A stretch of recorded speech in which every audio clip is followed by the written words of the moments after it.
Welcome back to the news at 10.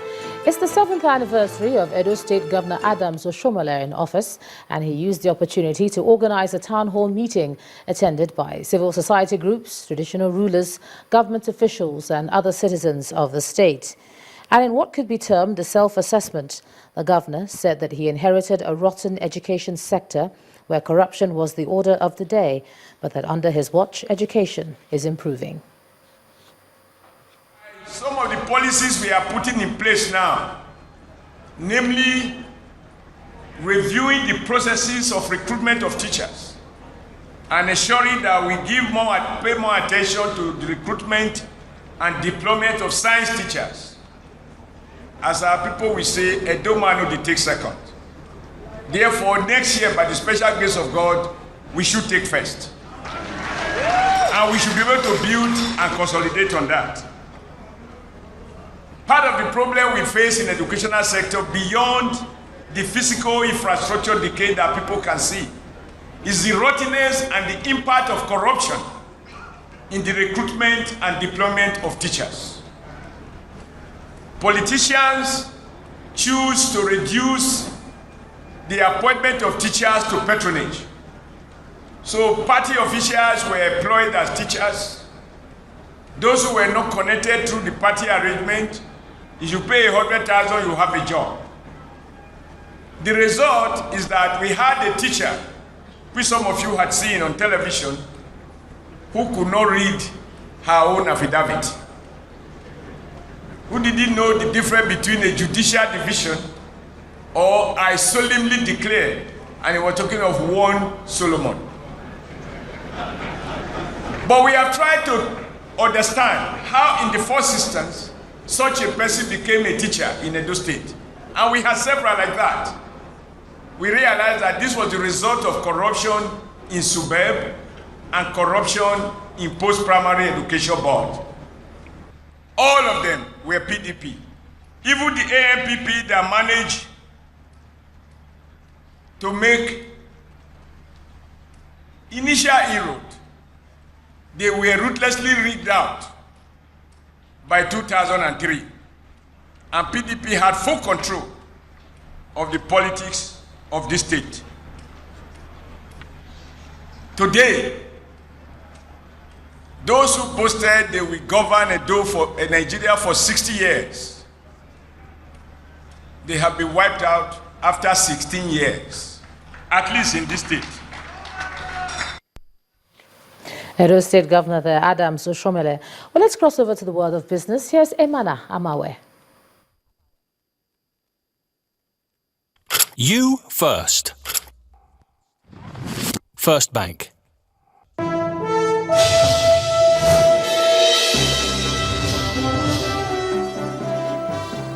Welcome to Business News. The Nigerian economy should begin to take the desired shape following the inauguration of new ministers. This is the view of economists and capital market operators who spoke to Channels Television. Our correspondent Bolaji Akinwale reports. It was long awaited.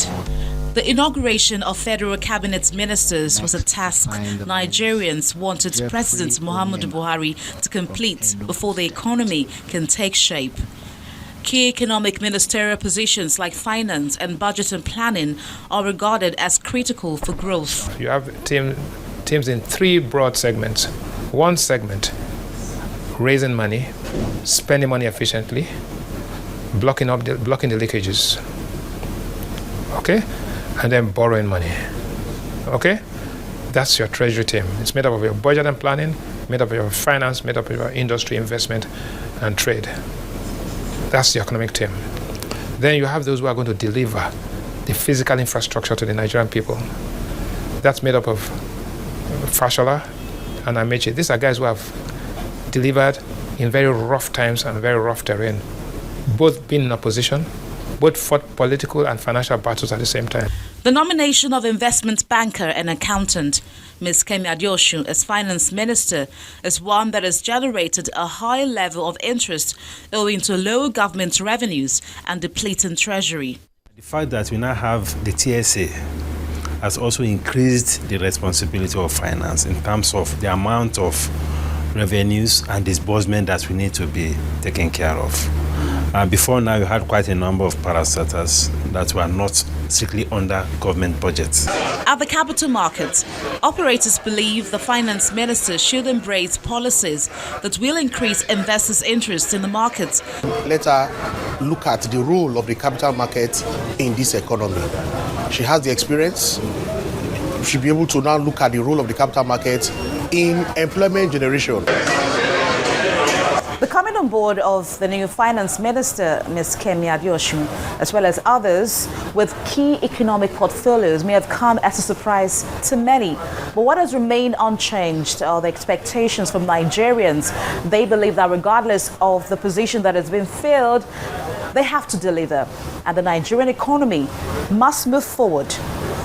Bolaji Akinwale for Channels Television News. The federal government issued 70 billion naira worth of bonds maturing in 2020 and 2024 at its last auction. The Debt Management Office says the bonds came in lower at lower yields than the returns at its previous auction.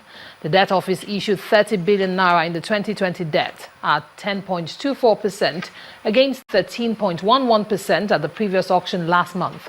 The same tenor bond closed at 10.16% at the secondary market. A total of 20 billion naira of the benchmark bond maturing in 2024 was issued at 10.01% compared with 13.85%, the same tenor debt attracted at the October auction. The 2024 paper closed at 10.26% at the secondary market on Wednesday. And international investors attending the ongoing trade fair organized by the Lagos Chamber of Commerce and Industry have been discussing the sustainability of their portfolios in Nigeria. At a forum staged on the sidelines of the trade fair in Lagos, the organizers confirmed that investors have long-term interest in the country, but they want to see more business-friendly policies. It's the intellectual part of the trade fair. What we are trying to do is we want to provide a platform where investors will be able to meet local people and engender discussion and bring to fore what are those things that they are expecting from this environment that they are not getting that will make them to come and invest. The future of agric lies in the market that you create. It lies in the pricing, it lies in the policy. Once the policies are right, the supply response will come from the sector. So the policy environment is very key in terms of pricing, in terms of logistics, and in terms of the right linkages between agriculture and industry. These are the critical things that we need to worry about.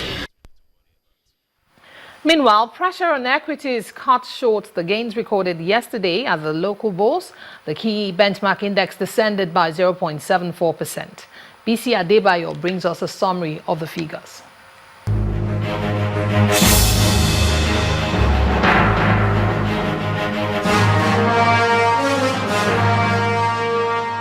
Hello and welcome to the Stock Market Reports. Sell pressure returned to the floor of the Nigerian Stock Exchange as key indicators failed to sustain gains recorded the previous session. The all-share index lost 0.74% to close at 28,798.67 with a lower market capitalization of 9.89 trillion naira. Nestle led Thursday's laggards with a 0.86% drop. 7-Up was down 2.38% at 180 naira 10 kobo. WAPCO lost 4% and closed at 90 naira.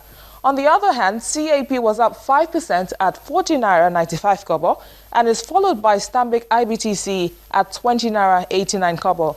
UAC property also appreciated by 4.99% at 6 naira 95 kobo. On the volume chart, Zenith Bank, Nascon and Guarantee Trust Bank came in the top 3 category.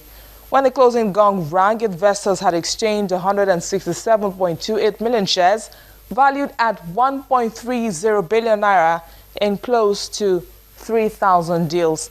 And that ends the stock market reports. I am BC Adebayo. Many thanks, BC. Well, the German government may spend up to 10 billion euros in 2015 to cope with the influx of thousands of refugees pouring into Europe's largest economy from the troubled Middle East and Africa. But the true cost of managing the refugee crisis also trickles down to ordinary Germans. This is the view of Manuela Kasper-Claridge, the head of DWTV's Business and Science. Manuela was speaking today on our lunchtime show, Business Incorporated, with our business news editor, Boson Omofaye. Many people in Germany are helping refugees at the moment, and everybody, or most people are saying we have to do something, we have to help them, and we are a big economy, we can do this, we can cope with it. And actually, if you look at the German birth rate, we can handle some influx of young people. Why not? But at the moment, the task is quite big, of course. We don't have enough accommodation, social money has to be spent, so in the beginning it will be more expensive, but in the long run, hopefully, even from an economic perspective, we will benefit, you know.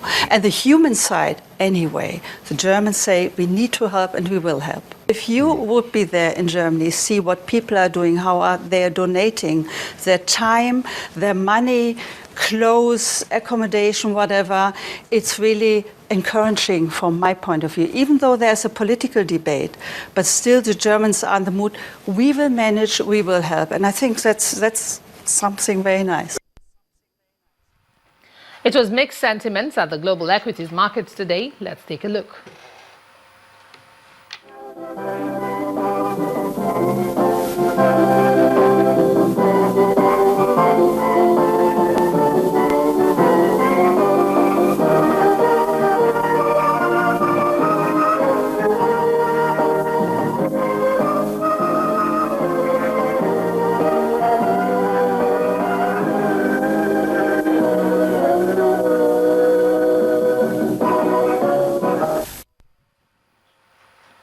That's it on Business News tonight. I'm Emana Amawe. Ijoma will be back with the rest of the news. You first. First Bank. While the political scene in Bayelsa is charged as political parties intensify their campaigns ahead of the December governorship election. And Governor Serake Dixon's community-to-community tour today took him to 7 communities in southern Ijaw local government area, where he sought the support of the people for his second-term bid.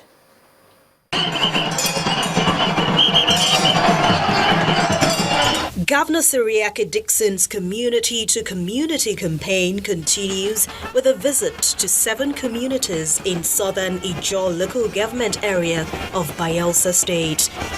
First stop is Olugobiri community, where an excited crowd receives the governor. Even the children are not left out.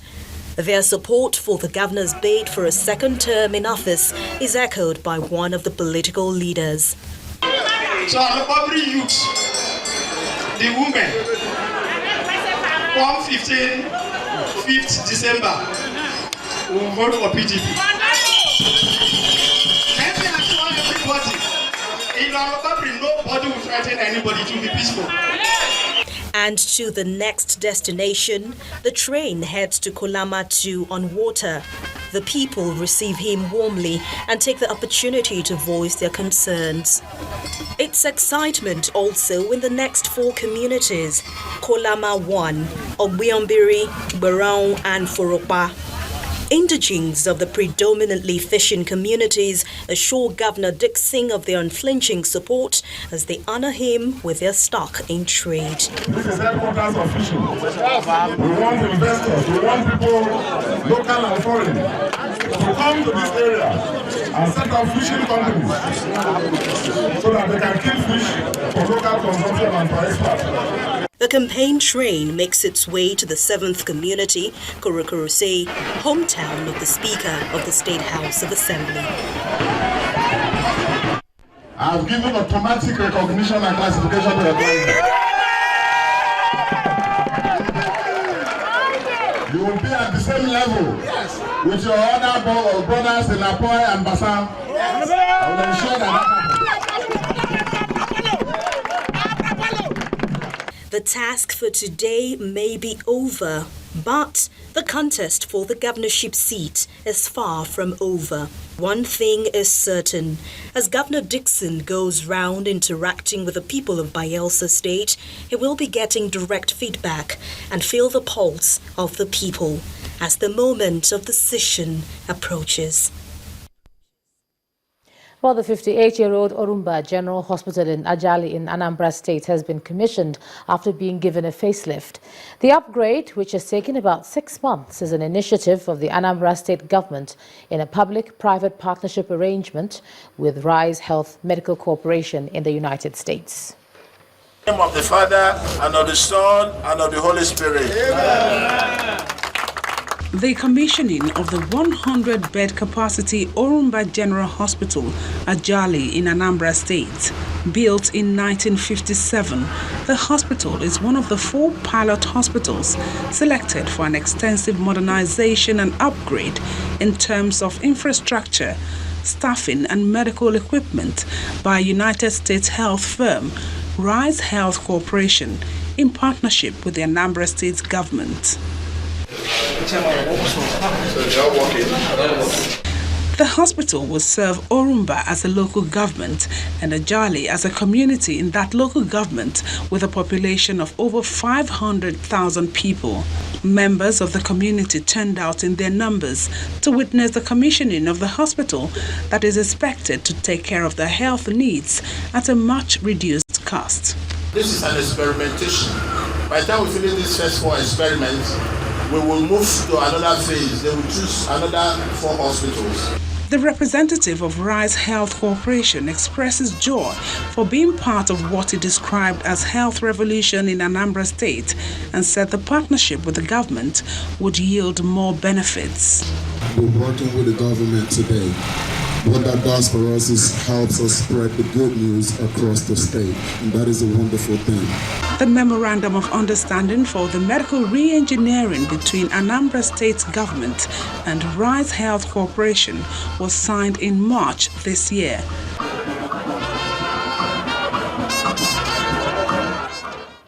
Still ahead on the news at 10, Michel Platini's ambitions put on hold as FIFA confirms 5 candidates for next year's elections. That's on sports. Stay with us.